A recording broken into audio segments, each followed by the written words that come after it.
Cool. Hello, my name is Tom Webb. I'm a postdoc at the University of York studying the coastal cryosphere. And I first want to welcome you to the Cryosphere Pavilion and this event, which is on why the West Antarctic is so important to near-term sea level rise. I also want to welcome those of you who are tuning in virtually at Cryosphere hubs in Geneva and also in Stockholm. You will have the chance to pose questions in the chat, or for some of you at the hubs directly to the speakers during the question and answer session. I'd now like to hand you over to John Bamber from the University of Bristol.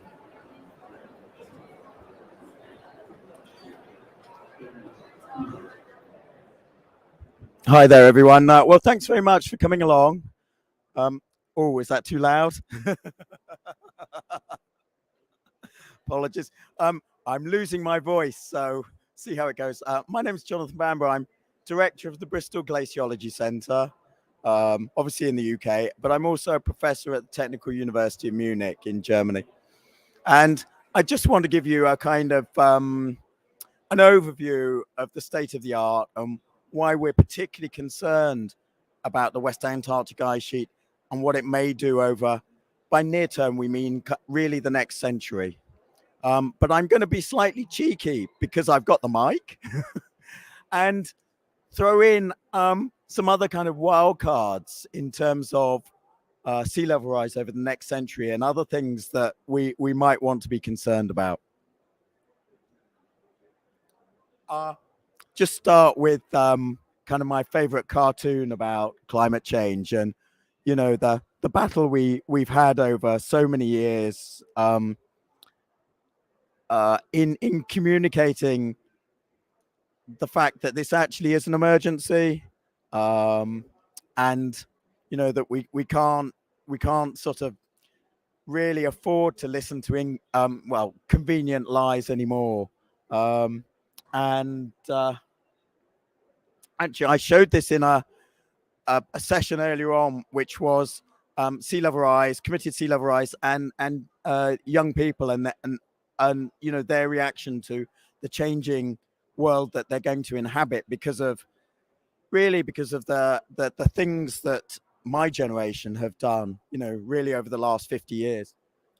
And you know, I think if you had to paraphrase that, I think that queue of people for a convenient lie is people of my generation. And you know, if there was a queue for the other film, it would be the younger generation. And I think there's an interesting contrast there. But anyway, I was going to skip this slide because I don't think it's so relevant. This is a slide from a paper by a colleague called Bob Kopp, which was published 2 or 3 years ago. And it's a reconstruction of sea level over what's called the Common Era. It's in fact the last 2,500 years. And the top plot, the gray line, shows you that sea level reconstruction. And there's 2 key things to notice or to take note of. That's a reconstruction for 2,500 years. Sea level at the present day is higher than it ever has been over that entire period. But more importantly than that is the rate. The gradient of that curve for the last few decades is steeper than it ever has been over the last 2,500 years. And the bottom plot shows the temperature record. And it's not too surprising, you know, it's not rocket science in that sense that the temperature record, or at least, sorry, the sea level record mirrors the temperature record for the last few centuries. So if we carry on increasing temperature, that gradient on the top graph is going to get steeper and steeper. And at the minute, the gradient is just about okay for us to adapt to climate change. In other words, to have controlled migration. But if it gets too steep, adaptation no longer becomes an option. And you have uncontrolled migration on a scale that we don't really want to think about. Okay, so why West Antarctica? So this is the Antarctic ice sheet. On the left, the let me point. That's West Antarctica. It's 10 times smaller in its total volume than its much bigger eastern neighbor.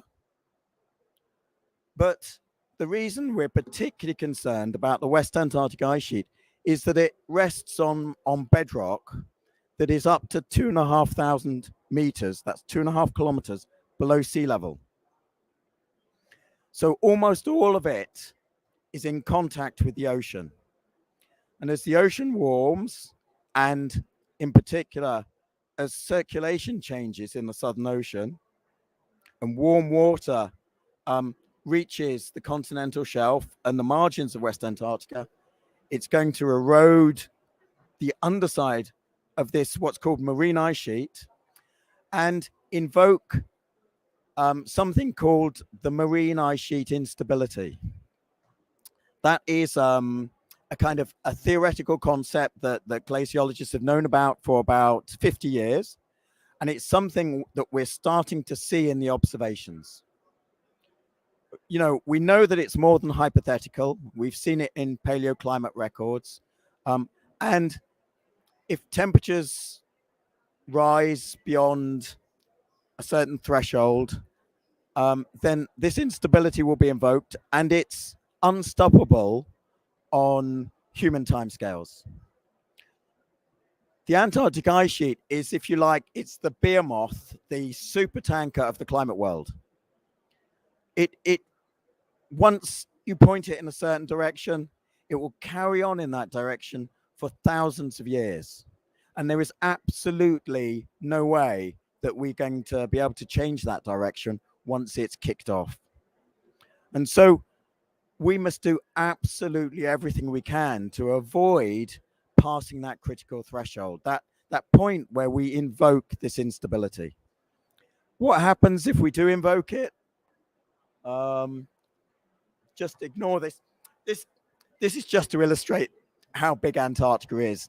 All of those different things are all to scale. So Greenland is the next biggest ice mass on the planet. It's about the 10th of the size of Antarctica, about the same as West Antarctica. The UK is to scale in that figure. I mean, Antarctica is a big place. It's far away. You know, nobody lives there permanently. So it's very easy to forget. In fact, an African delegate who I was speaking to earlier said, well, you know, there's no glaciers in Africa. Why do I care about ice? And, you know, this is why. Because if you got rid of the Antarctic ice sheet, you'd raise global sea level by 58 meters. And I'll explain what the consequences of a small fraction of that is in just a minute. So it's pretty big. It's 1.5 times the area of Australia. It's bigger than the conterminous USA. In places, the ice is almost 5 kilometers thick. You know, so it's a massive, massive piece of ice. And as I said, you know, once you push it a little bit too far, you push it over a particular threshold, an edge, that's it. It's gonna carry on doing what it's going to do for millennia. I don't want to bombard you with numbers, and because, you know, we're all suffering from information overload. I absolutely want to make sure you've got time for questions, but just a few numbers. The two ice sheets, Greenland and Antarctica, they hold 99.5% of the ice on the planet, the land ice on the planet. So in terms of their sea level contribution, they are the big players. Greenland, SLE stands for sea level equivalent. So Greenland has enough ice to raise sea level by 7.4 meters. West Antarctica is 5. East Antarctica is 58. 53. Why am I not concentrating on East Antarctica in this talk? That's because the vast majority of the East Antarctic Ice Sheet, it doesn't have this geometry, which means that it's potentially unstable. Parts of it do, but they are buttressed by ice which is above sea level, and so is not affected by oceanic erosion. It's the West Antarctic Ice Sheet that over the next century is this kind of massive question mark over our future on the planet, our coastal future on the planet. And just to put some of those numbers into a kind of human context, a 2-meter sea level rise, which is plausible by 2100 if we carry on our current greenhouse gas emission pathway, which we call business as usual. That's no mitigation, no reductions. We carry on increasing emissions. Then 2 meters is possible by 2100. That is going to displace 630 million people around the world. That's a tenth of the population of the planet. It's 150. Give me. Sorry. That's better. It's 150 times more people than the Syrian refugee crisis that took place from 2010 to 2017. And that caused, quite a lot of political turmoil in Europe. Imagine multiplying that by 150. We're talking about really pretty much the breakdown of, kind of civilized society. So these are incredibly serious, incredibly high risk consequences that we have to avoid. I think that's enough from me, actually. I see that our second speaker is now here.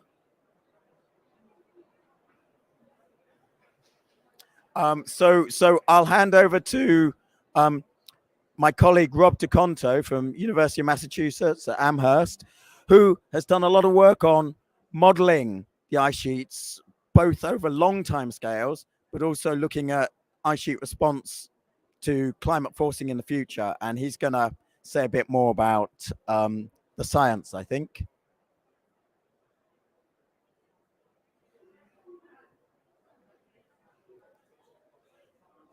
Two minutes.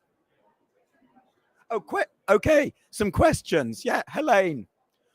Oh, do you want to go up to the mic, please? Okay, Jonathan, a question for you. So in the IPCC report, obviously we showed that there was deep uncertainty associated with this. And, as you know, you've talked about, but we completely flagged that Antarctica is a big uncertainty.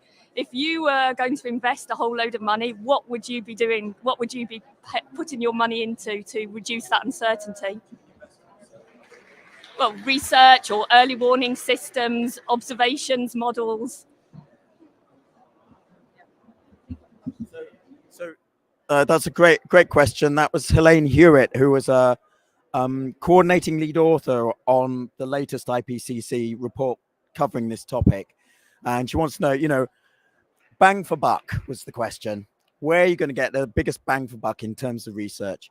And I'm going to give you a politician's answer. I'm not really going to answer the question. I don't think there's any one thing. I think we have to cover all bases. It's just like climate mitigation. You can't rely on any one thing. It's technology, it's individual action, it's companies, it's everything. And it's the same with the research. I think we have to improve our process understanding. We have to improve these climate models that we use to force. They have to have improved skill in terms of forcing our ice sheet models, and we have to have a bit. Okay, so a colleague of mine, very well known to some of the people here, a guy called Richard Alley, gave a really nice analogy of the ice sheet modeling community.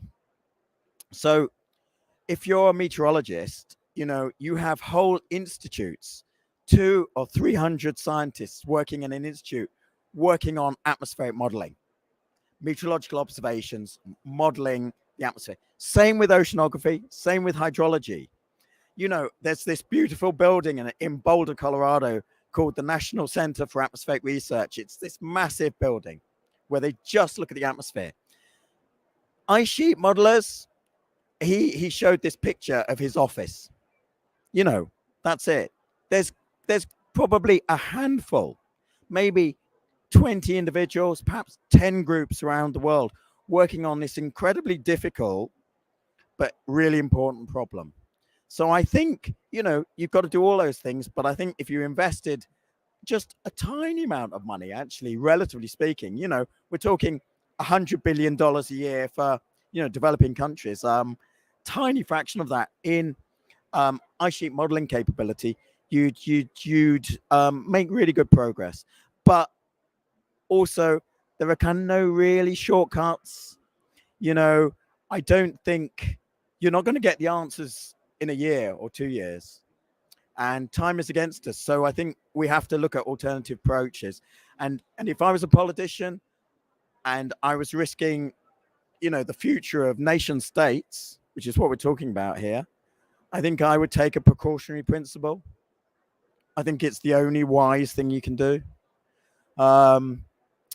Yeah, so that's really roundabout answer to a sort of simple question. Thanks. Any other questions? Yeah. while Rob is I think we do actually sort of, I don't know, getting himself you know, warmed up. So thanks. I would like just to know, so I have not a scientific question, but maybe a policy question. So also considering that the global population is projected to increase in the next year, what can be some useful like mitigation or adaptation strategies to take into consideration that a lot of people will be affected by this sea level rise, and what as Western countries we can do to help the most affected countries? So it's a question about adaptation to sea level rise. So one of the things I didn't mention, even if we stop emitting CO2 tomorrow, we are committed to future sea level rise and actually to some acceleration in sea level rise. One thing I forgot to mention is that throughout the 20th century, the rate was about 1.5 millimeters a year. It doesn't sound like a lot, you know, it's not so much. But the last decade, it's increased by a factor three times more. And it's not going to go down over the next century. That rate is very unlikely to decrease, even if we stop emitting tomorrow. So we have to take adaptation measures for coastal communities and coastal infrastructure. And there's a lot of things we can do. So the UK government at this COP is pushing hard for something called NBS, nature-based solutions. And actually, they are very effective for coastal protection. They have multiple benefits. I was talking with someone about, I think, Twilo earlier, seagrass. You know, it absorbs carbon 35 times faster than trees. And it's, you know, it's a useful protection against surge tides and high-level sea stands, other things like mangroves. But you are already, coastal communities are having to move inland. If you go to Alaska, there are towns falling into the sea because of permafrost degradation and sea level rise. So those communities are having to adapt now. And I mean, it's pretty obvious that, you know, we shouldn't be building even more on low-lying coastal areas that are susceptible to flooding. It's the same as, you know, river floodplains. It's not a smart thing to do. But in a country like the UK, well, particularly in England, you know, there's a real shortage of land. We quite high population density. So, you know, there were no easy solutions, no quick wins with this.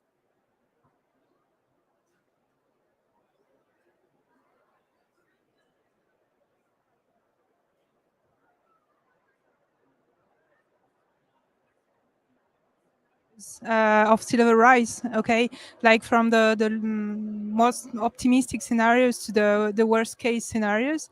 So how do you transfer the difference in timing in sea level rise acceleration at the end of the 21st century? Like it seems that there is a tipping point between like around 250 in the SSP 1.9 scenarios and like 270 threshold in acceleration of sea level rise in the worst case scenario. So how do you transfer this difference of timing to the stakeholders and to the policymakers? Sorry, it's a bad question.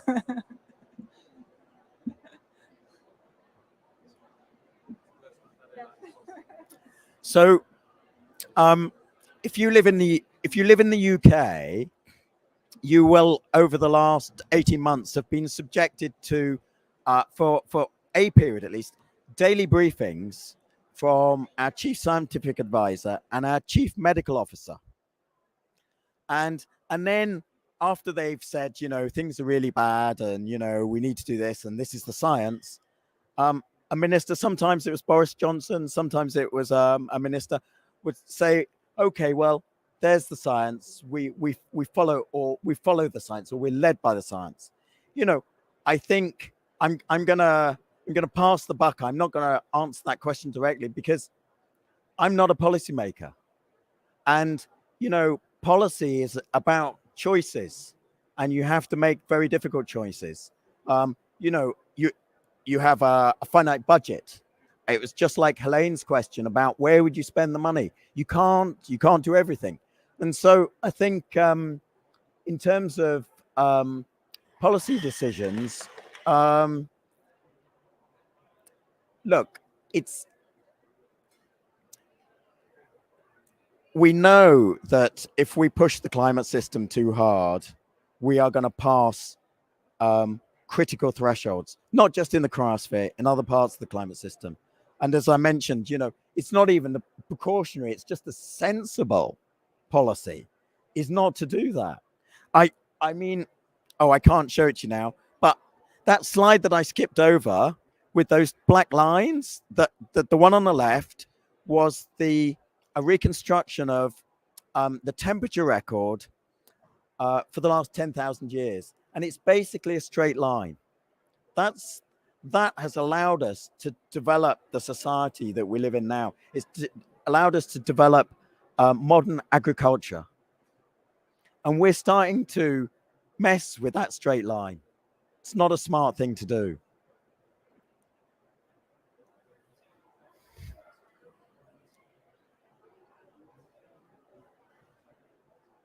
Producer Rob DeConter from the University of Massachusetts.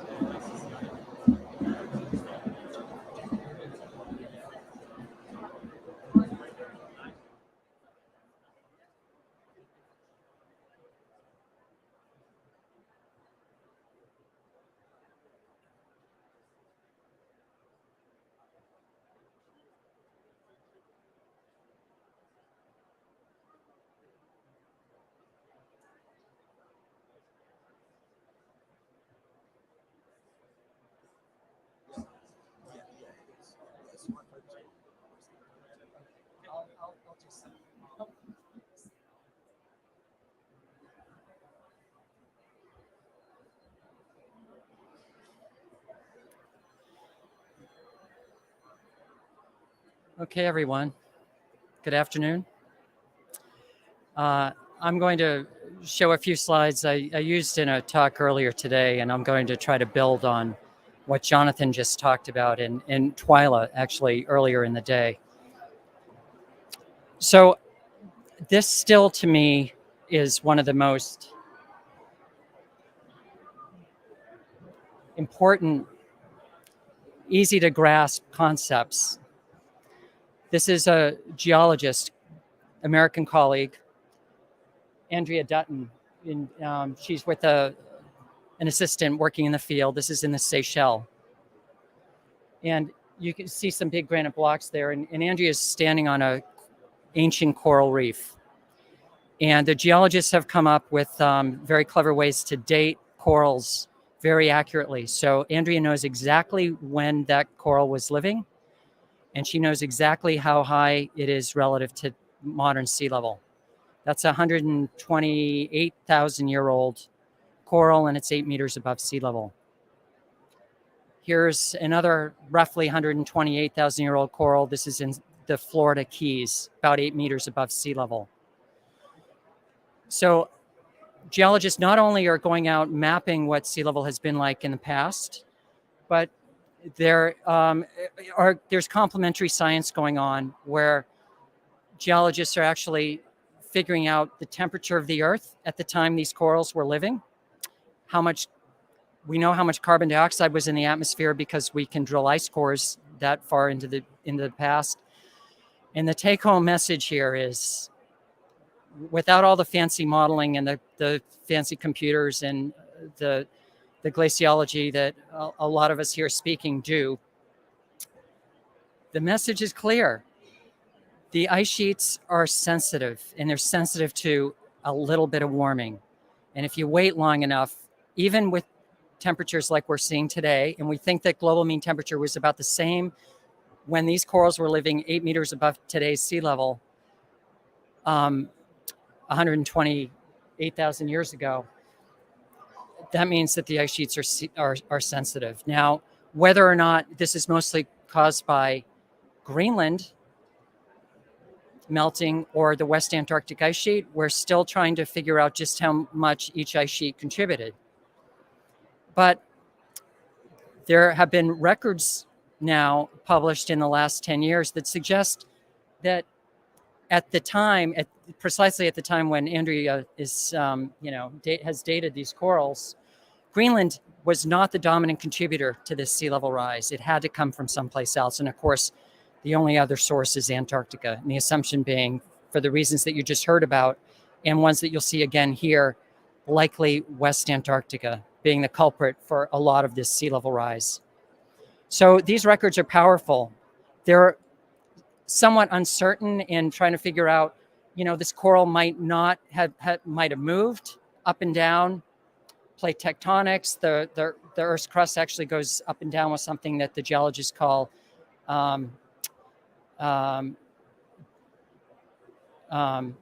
dynamic topography. So, it's 8 meters plus or minus maybe 1.5 meters, but it's still a lot of sea level rise in a world similar to today. Okay, now I showed this slide earlier. This is the ice mass loss measured in gigatons. It's a very, very big number for Antarctica and Greenland over the satellite era, roughly. And if these ice sheets, both Greenland and Antarctica, were healthy and happy and in equilibrium, so that the amount of snow falling on the ice sheet and the amount either melting or flowing out into the ocean and then breaking off as icebergs, if those two things were equal, the input from the snow and the output from melt and calving, then these would be straight lines, flat lines, horizontal. And you can see they're not at all. And I think you can all, you don't have to be a statistician to see that there's a little bit of a bend in these curves. There's an acceleration. So the big ice sheets are contributing more and more to sea level every year that goes by. Antarctica is, you can see it's not losing mass at the same pace as Greenland. It's roughly half, give or take.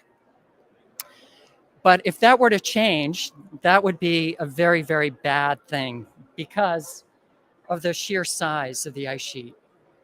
There's 8 times more sea level rise potential locked up in the Antarctic ice sheet than the Greenland ice sheet. And we think that the sector of the ice sheet that is going to be the quickest to respond, because we're actually observing it's the place that's responding now, is West Antarctica. And you can see that in these maps. So this is mass loss in these colors. Blue would be a gain of ice, and the red colors would be a loss. Greenland's a relatively straightforward story. We know where the ice is being lost. It's around the flanks of the ice sheet.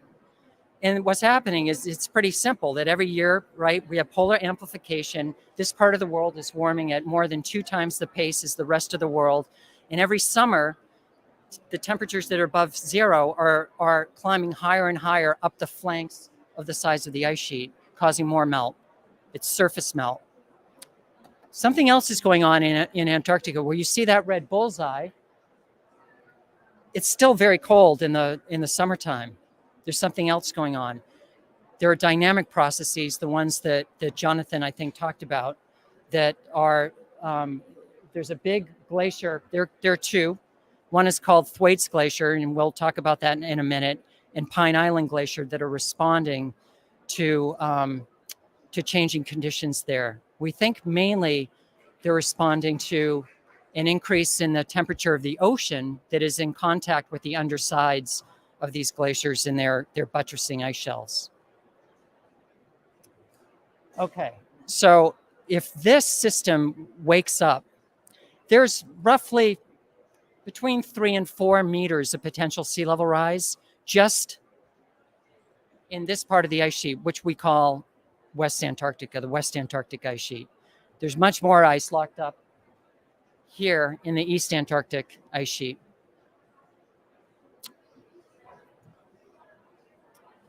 Okay, I showed this slide earlier, and I just can't, for those of you who didn't see this slide earlier in the day, I was explaining to the audience that, even working on this day in and day out every day, it's like, and having, been there and worked in the field, just kind of being reminded about the scale of the system we're talking about. So here's the West Antarctic Ice Sheet.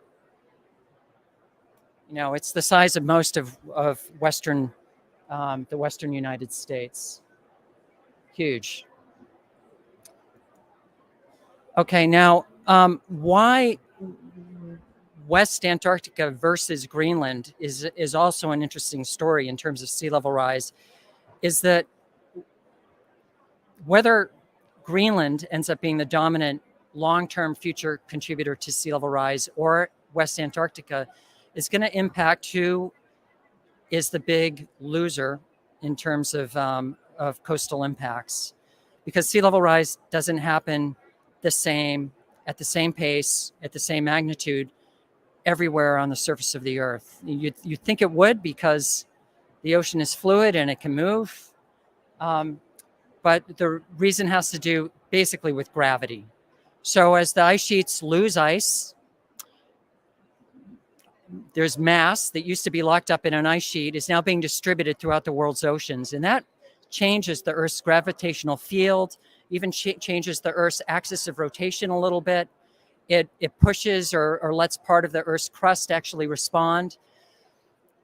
So gravity and these dynamics, these geodynamics, end up being important for the distribution of sea level rise. And these are so-called sea level rise fingerprints that actually do the calculations to figure out if there's X amount of ice lost from the Greenland ice sheet, what does a map of sea level change look like versus a map of sea level change for a given amount of ice lost, in this case, for West Antarctica. So the map on the left is sea level change for a given amount of global average sea level rise coming just from Greenland. Let's say it's 1 meter. So Greenland loses a lot of ice, equivalent to 1 meter of global average sea level rise. Well, now the Greenland ice sheet is smaller than it used to be, and so it is not pulling on the ocean around itself as well as it used to. It's because it's losing gravity. So really close to the Greenland ice sheet, even though the global average sea level rise has gone up by 1 meter, right around Greenland in the blue colors, those dark blue colors, believe it or not, sea level drops because this gravitational change actually overcomes the global average sea level change. The zero line, where you would see no change in the sea levels go up or down for ice loss on Greenland, is basically it's these colors,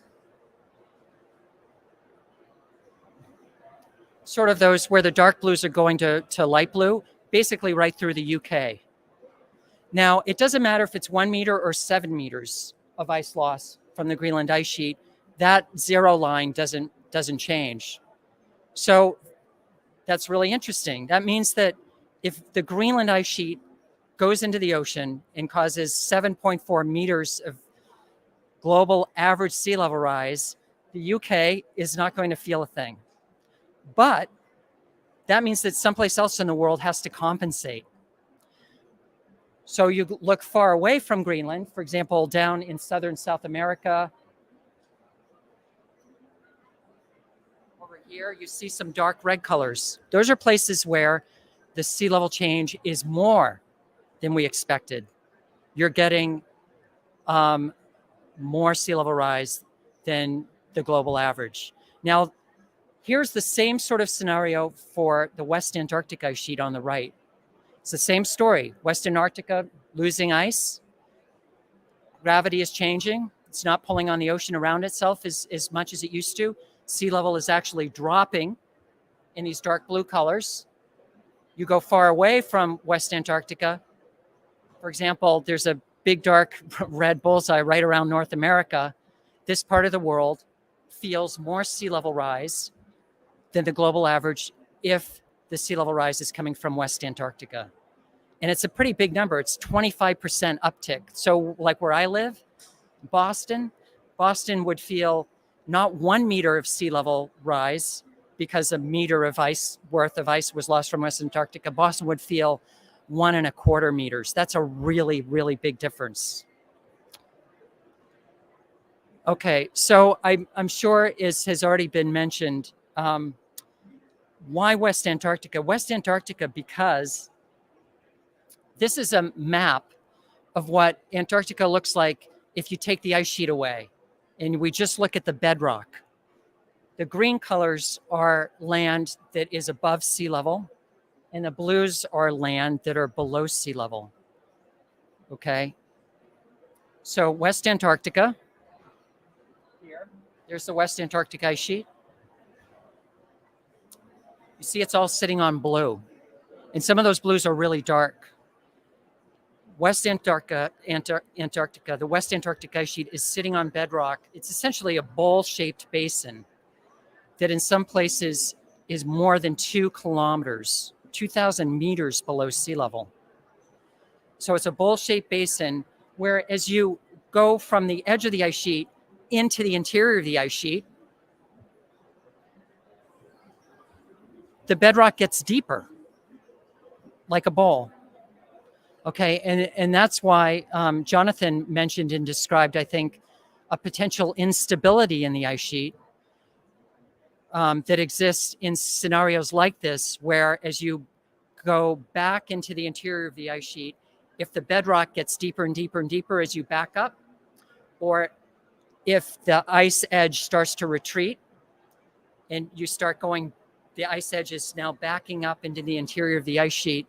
If the ice gets thicker and thicker and thicker as the ice margin backs up into this bowl, like this, then the ice that goes out into the ocean increases dramatically as the bedrock gets deeper and deeper and deeper.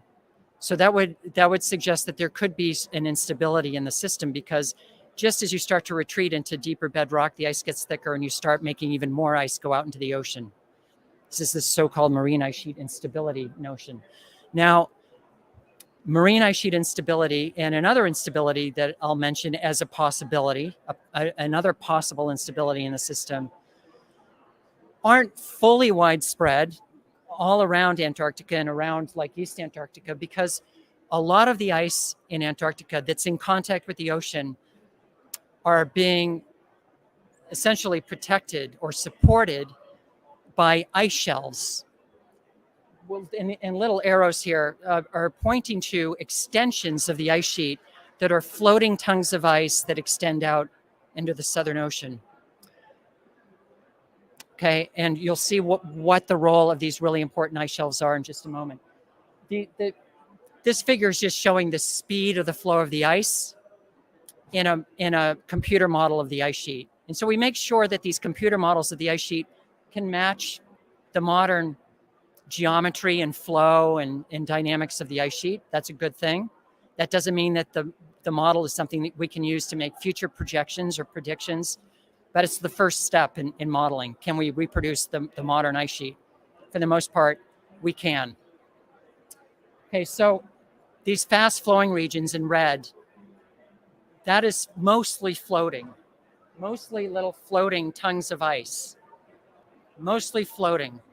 Okay, they're very thick slabs of floating ice, in some places a kilometer thick, and then they get a little thinner as you go from the edge of the ice sheet out to the ocean. Eventually they get thin enough, so that's where calving happens, or icebergs form, and icebergs break off the edges of these ice shelves and float out into the Southern Ocean. That's one of the primary ways the Antarctic ice sheet is losing mass today, is through calving processes. Now, why, and Twyla talked about ice shelves earlier today, I know. They're really, really critical. They are the key to Antarctica's future. And their loss really represents a potential tipping point in Antarctica's future and the future of our global coastlines. So here's another cross-section of let's say a glacier draining a basin of Antarctica. This could be a West Antarctic glacier, and in this case, this is the Thwaites Glacier. This is a glacier that is at its modern grounding line here. So here's the glacier flowing from left to right. Snow is falling on top of the ice sheet. It's flowing under its own weight out toward the sea. It's thinning. At some point, it's no longer grounded onto the bed, begins to float. We call that point the grounding line. So everything to the right of the grounding line is an ice shelf. Now, if the ice shelf actually bumps into something like some topographic features on the seafloor, and I've tried to sketch those in, like these little funny looking mountains, you see there's some topography under the ice shelf poking into its bottom side. That provides some resistance to the flow of the ice upstream. I think you just can intuitively see that if we're poking into the bottom of this and all the flow is from left to right, you're going to provide some resistance to the flow. You're going to slow the flow, and you're also going to provide some structural support for the ice upstream itself at the grounding line. Okay, now, if the ice at this grounding line is really, really thick, what will happen is we end up having enough of the ice above sea level to a point where if there's enough ice above sea level, you can start to produce stresses in the ice that could potentially start to exceed the actual material strength of the ice itself, and the ice will start to break. And so we're thinking that there could be a second instability in some of these big Antarctic glaciers that are draining West Antarctica that could be kick in if we lose these buttressing ice shelves. The flow will certainly increase, and we're going to lose the structural support that could allow the breaking of the edge of the glacier itself, calving, to increase. Okay, so there's the back stress provided by an ice shelf. You take that ice shelf away, you lose the buttressing. And, as I showed earlier today, it's a pretty intuitive picture. We have this ice shelf. It's grounded, and it's mostly floating, but if it's poking into things on the seafloor, it can provide some back stress support. Okay, now where we have seen ice shelves that used to buttress glaciers flowing from the continent out into the sea, like in this picture. So this is oriented the same way. There's thick ice to the left, and then we see some outlet glaciers flowing out toward the ocean, and they are all coalescing when they hit the sea to form a nice broad ice shelf. This is the Larsen B ice shelf, the way it looked in 2002. Okay, but there's a bunch of dark stuff on this ice shelf in this satellite image, and that dark stuff, this stuff, That's water. It's liquid water, and the liquid water is there because it just happens that that summer in Antarctica was warmer than average, and a lot of meltwater was being produced, and it was accumulating on the ice shelf. And that water got into fractures and crevasses. It moved, it created some flexing of the ice shelf, and in no time, the ice shelf did that. It broke up. So there was like an almost instantaneous release of the support that that ice shelf was providing to those glaciers that were flowing into it. And they responded just the way the theory would have suggested they should. The glaciers sped up. They sped up. They started to thin. They started, flowing out toward the ocean. But they also did something else. They started to back up into their fjords. So the flow increased. So you'd almost think that the glacier would almost want to advance back out into the ocean and reform an ice shelf. But for example, this one didn't. It actually, even though it was started flowing faster, the breaking, the physical breaking of the ice sheet, the generation of icebergs, was outpacing the faster flow, and the glacier retreated up into its fjord. So we've realized that there are brittle processes in the ice sheets that I think that we maybe haven't been paying enough attention to as we have been developing our models of these systems. And this is a bit of a step change in the community and thinking about other dynamics in the system that we might need to worry about. But again, this whole kind of scenario is triggered initially by the loss of the ice shelf, because this doesn't happen if the ice shelf remains intact out here. That continues to provide support and everything's fine. There's slower flow and we don't have the really fast breaking. Okay, here are some examples of a couple of glaciers in Greenland that have lost their ice shelves. They're exhibiting very fast flow out into the sea and very fast breaking generation of icebergs. So we have some observational analogs from Greenland. We can start to think about how they would apply to Antarctica. Okay, now this has spawned some recent literature, very much trying to get into the detailed glaciological processes that would be going on at a very, very thick glacier reaching the ocean that suddenly loses its ice shelf and then has a potential to start to break. And if I can get both movies to sort of start to play simultaneously, these are two papers published in the last year, digging into these processes using completely independent and different modeling approaches to the problem. But you saw, in this model to the right, that is essentially what has been coined by the community as the possibility of a marine ice cliff instability, very rapid breaking of very, very thick glacial ice that has lost its ice shelf. And once one iceberg calves off, a piece of ice breaks. Well, now, because of that bowl-shaped basin idea, that means that the next piece of ice that breaks is going to be in thicker ice. And so you start breaking ice that gets thicker and thicker and thicker as you move back into the interior of the ice sheet. Okay, so this is an important slide because this shows the difference in our future projections of what the Antarctic ice sheet in West Antarctica in particular might do in the future if we ignore these brittle processes or we try to include them. And so you're seeing three different emission scenarios, sort of a low, the top RCP 2.6, sort of a maybe slightly less than a 2 degrees C future world by the end of this century, sort of a Paris Agreement, sort of aspirational scenario. This is sea level contributed just by Antarctica. And in this case, most of this is coming from West Antarctica in these model simulations.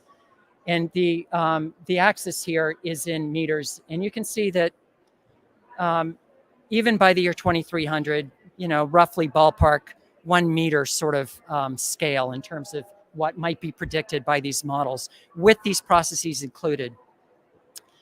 Down here on the bottom right is a very high emissions, right? More extreme emissions scenario, more of a business as usual, not even the so-called nationally determined contributions that were agreed to at Paris, but a high emissions scenario. You can see it's a very, very different picture.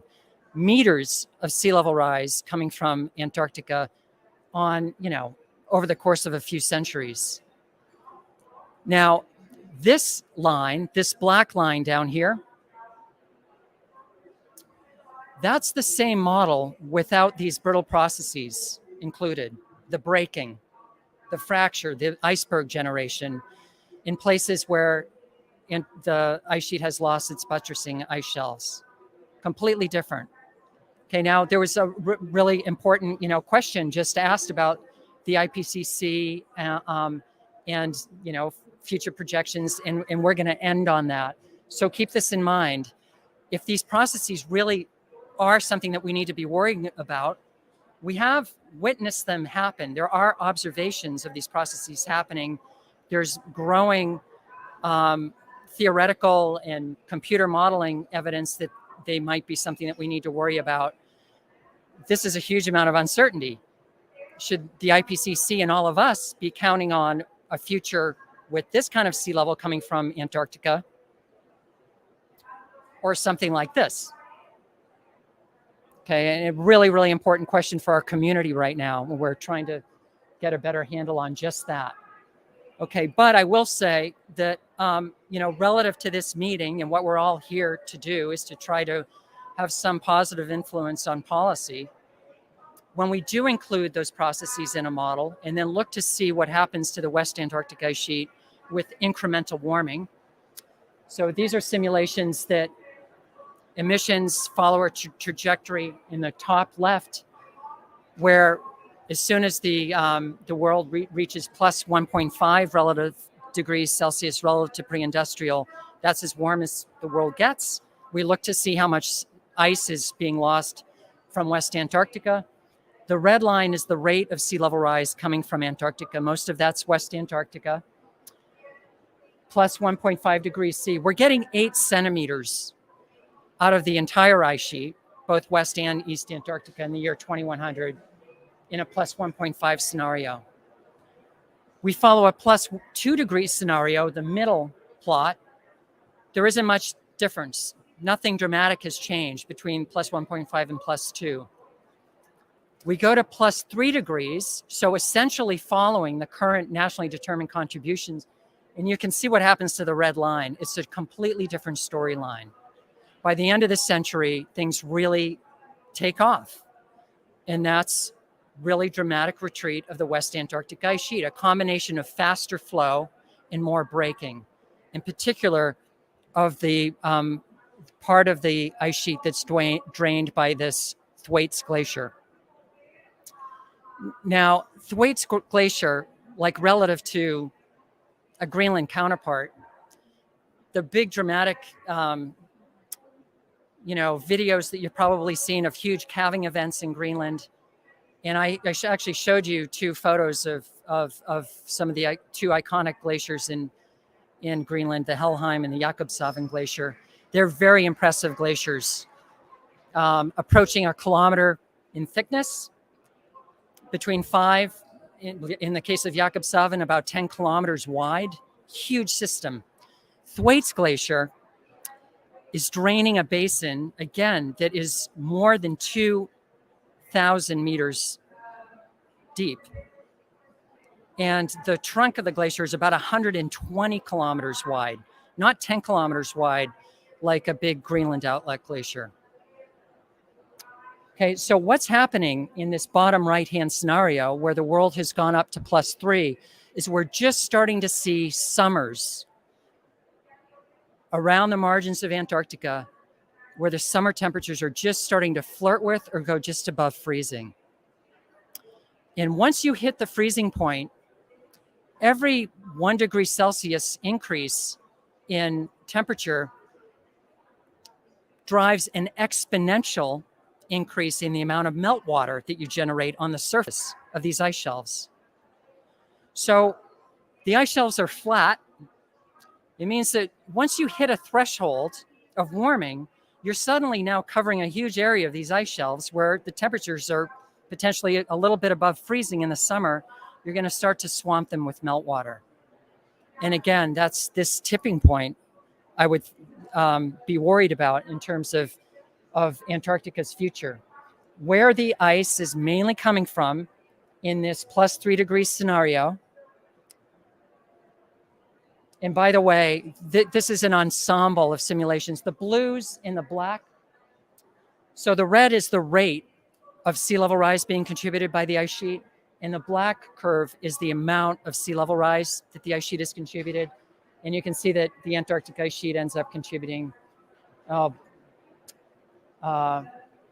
15 centimeters or so in this +3 degrees C scenario. Much, much more, essentially double than the +1.5 degree scenario.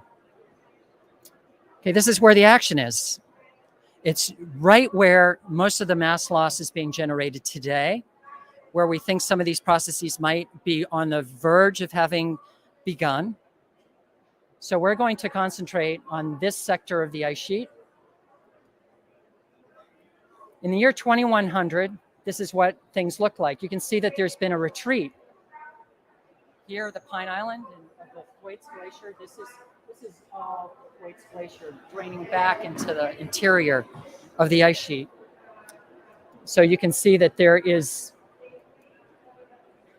an initial retreat there in the year 2100. But this is important. So now, in a +3 degrees C globally warmed world, we're really getting into these summer temperatures in an area like this where we're starting to see more and more days that are going above freezing in the summertime. So it's really just after the turn of the century where things really begin to take off. So we really need to have more than a 2100 perspective. 80 years is around the corner, folks. It's what happens just after this that becomes really interesting. So we're going to jump ahead 2 more centuries to make it dramatic. And what has happened is that this Thwaites Glacier, through a combination of faster flow, retreating into the bowl, so the ice is getting thicker and thicker and thicker as it retreats, and is beginning to break faster and faster and faster, basically, destroys the interior of the West Antarctic Ice Sheet, generating, in this simulation, 154 centimeters of sea level rise in just a few centuries. And this is for a +3 degrees C. This is if the world follows the Paris Agreement nationally determined contributions to the letter of the law. So, what I would conclude from that, and there's a lot of uncertainty in this, the exact timing of when this would begin is not, nailed down. It could be 2070, it could be 2150, it could be 2200. Nonetheless, the take-home message to me is that the current NDCs are not good enough. We have to do better than +3 degrees C by 2100. We didn't see too much change at +2 degrees C. The ice sheet sort of continues to behave over this century very much the way that it is today, without much of a change. We could be wrong. Maybe the threshold is lower. But, this is some recent work suggesting that you go above +2 degrees C and you're really flirting with disaster. Okay, so a longer term perspective. If these brittle processes are going to be impacting a glacier like Thwaites that can actually lead to the instability of the whole West Antarctic ice sheet, in a very high emission scenario, in the low emission scenario, these processes really never kick in because the atmosphere never gets warm enough to make all this meltwater to break up the ice shelves. But in the higher emissions, it does get warm enough where we get meltwater that can break up the ice shelves. So, okay, this is a lot of sea level rise to be added on to Greenland and sea level rise from thermal expansion and from land water storage and so forth. High emission scenario, 34 centimeters coming from Antarctica would be the central estimate of a model that includes these brittle processes in the projections. But by the year 2200, you know, it's on the order of 5 meters of potential sea level rise. And, you know, you go out to the year 2300 and it's even more than that. So, you know, these sorts of levels of sea level literally remap the way that the planet looks from space. And Jonathan just, you know, showed some astounding figures in terms of the number of people impacted for much, much more obviously modest levels of sea level rise than what we'd be talking about here. So we certainly want to stay kind of in this 1.5 to plus 2 degrees C realm. And, you know, to me, like being here, the mission of the COP, you know, this to me is just such a clear case for making sure that we do not exceed plus 1.5 or at the very least plus 2 degrees C.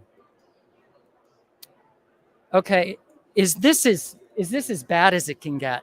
You know, 5 meters of sea level rise coming from Antarctica or 10 meters by the year 2300. Could something even more extreme happen? And I have to say, I think that this is not the most extreme. And the reason why I say that is that the rate of the ice loss in these simulations, it has a speed limit that has been applied. And that speed limit is based on the rate of ice loss that we see in big glaciers draining Greenland. But as I said a few minutes ago, the big glaciers draining the Greenland ice sheet, even the biggest ones, are really small in comparison to the scale of a glacier like the Thwaites Glacier in West Antarctica. The ice has the potential in the future, if it starts to back up into this deep bowl-shaped basin, to become way thicker than the glaciers draining the Greenland ice sheet and much, much wider.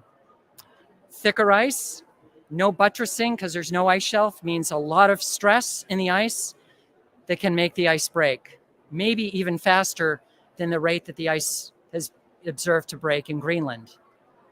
So all we're really saying at the end of the day of these really dramatic projections of what Antarctica might do in terms of sea level in the future, this is saying if Antarctica and its really big outlet glaciers really just begin to behave like their smaller brothers and sister glaciers in Greenland, these are the kinds of numbers in terms of the rates of sea level rise that could be produced. If Antarctic glaciers, because of their scale, size, they're draining into the open ocean, their lack of buttressing, the lack of narrow fjords to have little bits of broken up icebergs to get jammed to help provide a little support. You know, you'd have to think that these much, much bigger Antarctic systems could potentially even do something faster than the Greenland counterparts.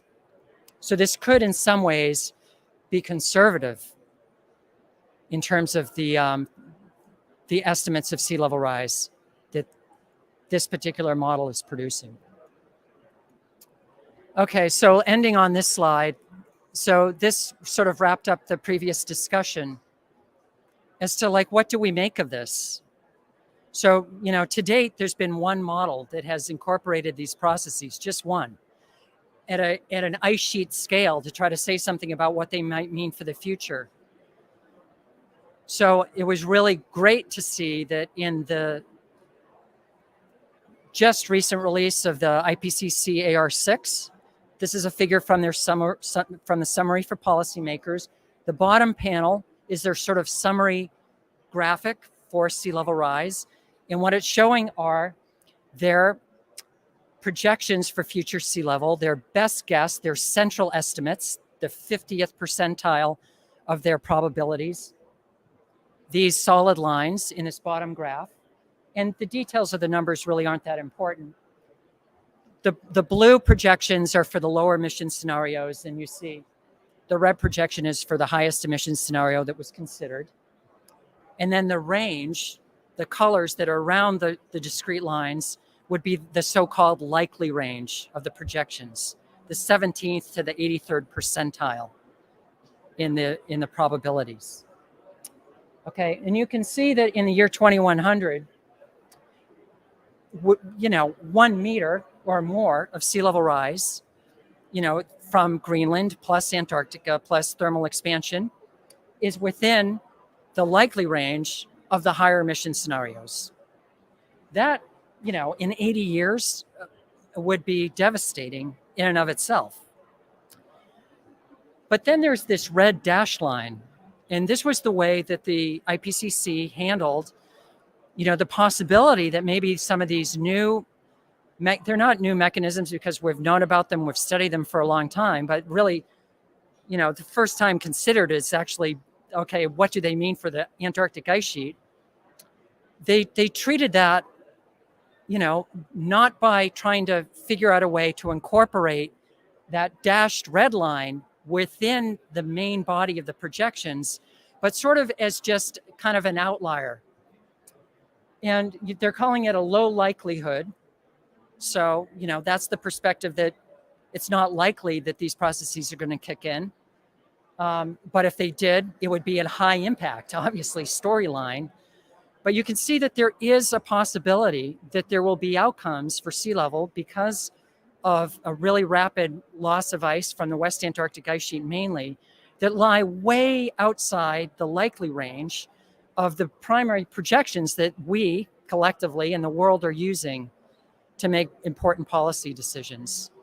And I really think that, we need to maybe come up with an even better way to consider and incorporate the possibility of something like this red dash line happening. And of course, this just goes essentially off the chart as we go further out in time, which is an important thing to remember. Okay, I am going to leave it there and would love to hear some questions or any thoughts. So thanks for a really interesting talk, Rob.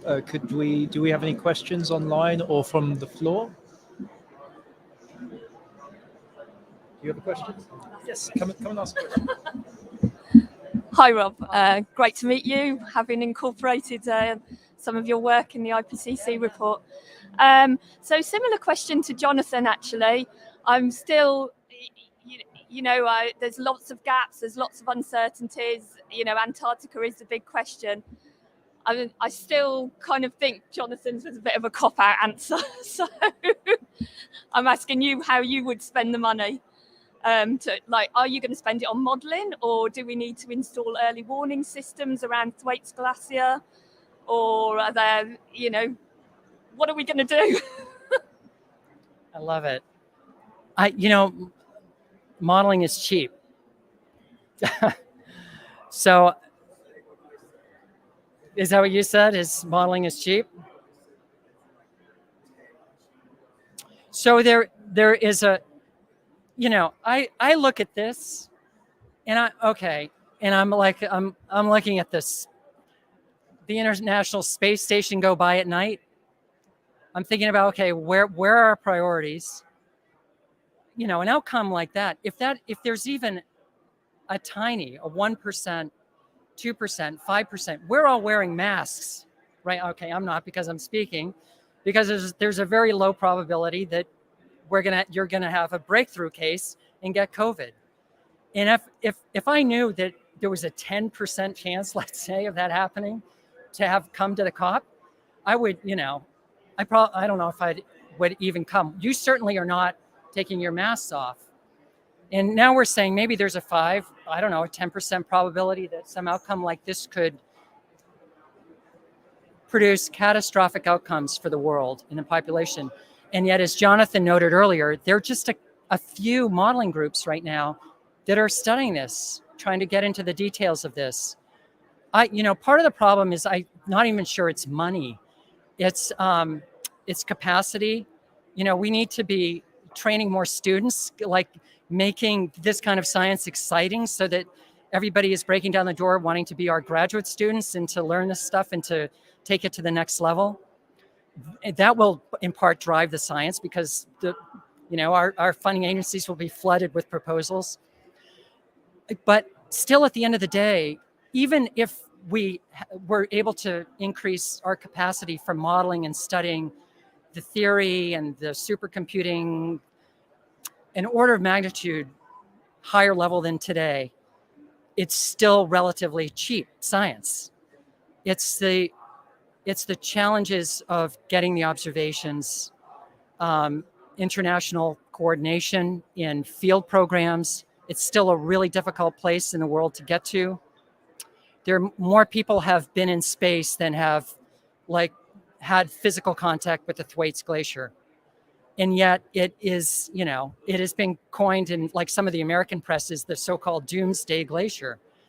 And it is understudied. I love the idea of early warning. Of course, we can do our best, the best we can with remote sensing and satellites to study the system. But I think on the ground, in situ, coordinated, multinational efforts studying the oceanography around the glacier, the atmospheric climatology, the meteorology, critical. Hi, thanks for the talk. I'm not a climate scientist, but I find this all very interesting and, of course, concerning. I was just interested, is there any way, obviously it's probably unrealistic, but is there any way in which the ice sheets would start reforming? Is that a stupid question? No, not just stop. Could they ever start reforming? Like if we got the temperature of the Earth down enough? Brilliant question. So really great question. So the question, you all heard it. I was barely able to hear it without headphones. But so once, these processes, let's say, began to kick in, are they reversible? And because what triggers these processes at the end of the day is the loss of the ice shelves. That's the key ingredient, because now we don't have that support anymore. You would really need ice shelves to be able to reform, to stop or slow down the process, to start to provide some support to let the ice sheet recover and actually march its way back out into the ocean again. The problem is that once the world has reached a threshold where it's warm enough to make melt water on the surface of the ice shelf to break it up in the first place, as long as it's still that warm, then if an ice shelf tries to reform, it's going to get covered with meltwater again the next year, right? And break up. And the oceans, the oceans are absorbing about 90% of the heat that we're, have contributed to putting into the Earth system. That's been good in a way that we have this big thermal buffer on the Earth to absorb, the heating that's being caused by these extra greenhouse gases. But it's a buffer because it's taking a long time for the oceans to warm up. But there's a flip side to that coin. That means that the oceans are going to take a long time to cool down again. And because the ice shelves are in contact with the ocean, ice shelves are not going to want to be able to reform until the oceans cool back down again to a point where they're able to, because a little bit of warm water attacks these ice shelves from the bottom side at a very rapid rate. A little bit of warming goes a long way. Just like you watching your ice cube melt in a gin and tonic, right? You know that, right? It doesn't last very long. So we have looked into this, and I actually showed this earlier today. What happens if you just start to trigger these processes, and then we find a way magically to reduce carbon dioxide in the atmosphere and go back to a pre-industrial like climate? The atmosphere, as CO2 goes down, cools. There's a pretty quick response in the atmospheric temperatures, but the ocean stays warm for a long time. And so even though we turn down CO2 again, once these processes kick in, we can slow them down a little bit, but they don't reverse. And they still go faster than they would have in the first place. So we're finding irreversibility once these mechanisms kick in.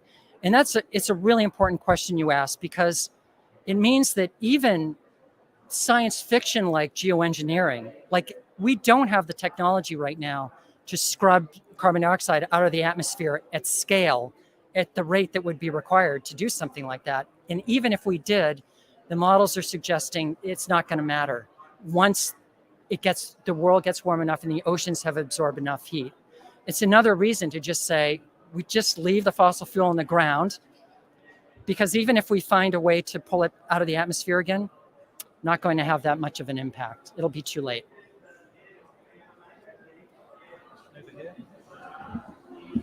Yes. Hi. Thank you for your presentation. I think you hear you saying that the actual NDCs are not enough not to go over 3 degrees. Can you elaborate a bit more on that a bit more?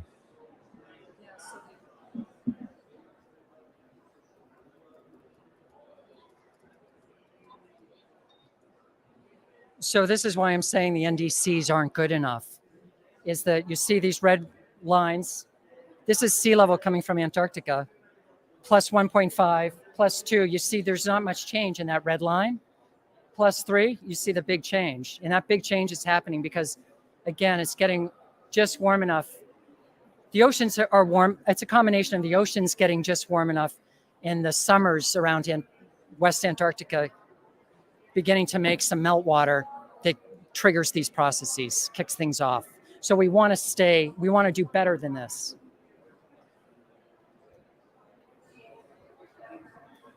The question is, are you sure? I mean, not you, but isn't a study saying that current NDCs will reach to a more than 3%, not the effect it has causes. It's a study you have made that the current NDCs will get to more than 3 degrees?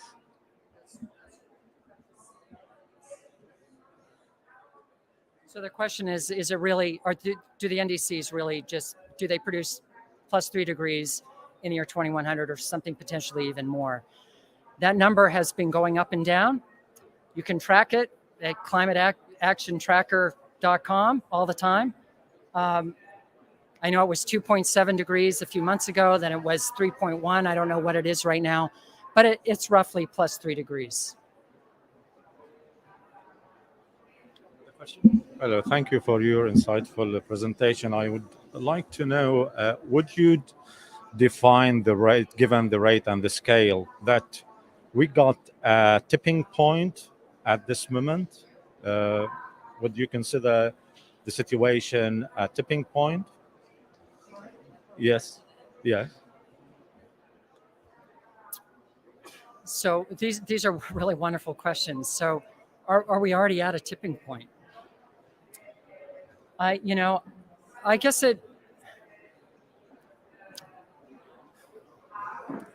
Antarctica is increasingly contributing to sea level rise today. The last decade, we saw roughly a 3-fold increase in the rate of ice loss relative to the decade before. Things are definitely beginning to spin up. We're observing that happening. I don't expect that sort of, I think that the ice sheet will probably increasingly contribute to sea level rise. But, I guess it becomes semantics in terms of what we're talking about as a tipping point. If the ice sheet continues to behave the way we're observing it now, we're still talking about additional stress on our global coastlines, but sort of like these red curves where, like today, sea level will be rising at a pace that is causing challenges around the world, but hopefully, potentially, as of today, in many places still manageable in terms of engineering and geoengineering. So the roughly 4 millimeters per year of global sea level rise that we're seeing today, okay, I'm not sure what you would call a threshold, but to me, the threshold is, thinking about like an order of magnitude sort of increase in the pace. And this mechanism and some of these results that I just showed, we would be measuring global mean sea level, not in millimeters per year, but in centimeters per year. And when you get into the early 22nd century, so let's say, I don't know, maybe 2150 or so, the model is producing 5 centimeters or so of sea level rise per year just from the Antarctic component. I mean, how do you deal with that in terms of engineering at the coast? I think it becomes managed retreat at that point, right? Really, really different. So that to me is what I would consider a tipping point, not maybe a little bit of an uptick in the rate of sea level rise, but something like that, order magnitude. We want to avoid that. Okay, we have another question.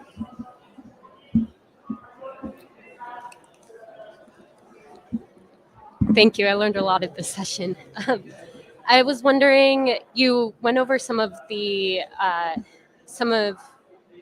differences in what we would see if the Greenland ice melts more than the West Antarctica, and vice versa.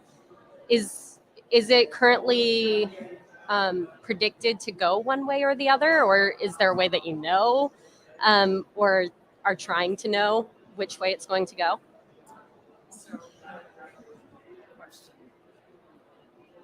So Greenland versus Antarctica. You know, again, today it's all about Greenland. It's contributing more than twice the amount of sea level rise than Antarctica. If these processes, if we're right about these processes that are put into this one particular model are correct, then at some point Antarctica takes over and begins to way outpace Greenland. That, you know, doesn't begin to happen. The possibility of that, we're still talking about the end of this century. So we don't have to worry about that, I don't think, over the next few decades. It's more sort of the tail end of this century. And, you know, it's like, if we can get back to that image of Greenland versus West Antarctica, right? It's who the winners and the losers are. So, you know, there are stars here where I come from. That's Boston. So if Greenland ends up contributing a meter to sea level rise at some point in the future, Boston will feel 35 centimeters of that. The global average will be a meter. Boston will feel 35 centimeters. So that would be, you know, good for a Bostonian. It would not be so good for someone living in Argentina, where they would feel more. And again, vice versa, Boston feels, you know, 125 centimeters rather than 100 centimeters, you know, if that 1 meter comes from West Antarctica. So this is, you know, right now the map is leaning more toward the one on the left, but it could end up jumping to looking more like the one on the right in terms of the red zones and the hot spots. And I think by the end of this century that we're going to see a bigger contribution from Antarctica. And it'll be more like the red map.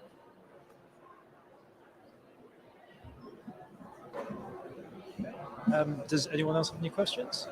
Oh, come out. Hi, sorry, I came late, but so I was behind you.